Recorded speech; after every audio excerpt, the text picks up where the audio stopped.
بسم اللہ الرحمن الرحیم۔ السلام علیکم ورحمۃ اللہ وبرکاتہ۔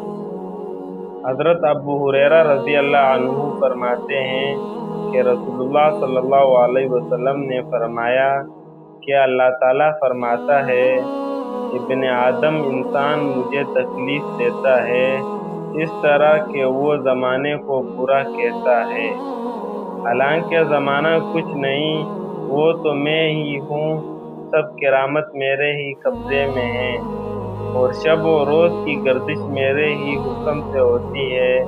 یعنی جاہلوں کی عادت ہے کہ وہ انسانوں کو اپنی پیدا کی ہوئی پریشانیوں اور مصیبتوں کو برائی کی صورت میں زمانہ اور وقت کے سر پر ڈال دیتے ہیں، اور اپنی زبان سے اس طرح کے الفاظ نکالتے ہیں کہ زمانہ خراب ہے، بہت برا وقت ہے۔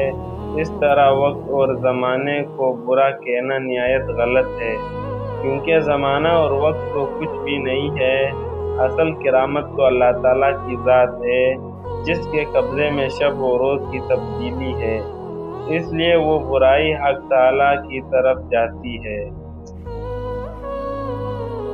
تمام مسلمان بھائیوں سے گزارش کرتا ہوں کہ ویڈیو کو لائک، شیئر اور سبسکرائب ضرور کریں۔ جزاک اللہ خیر۔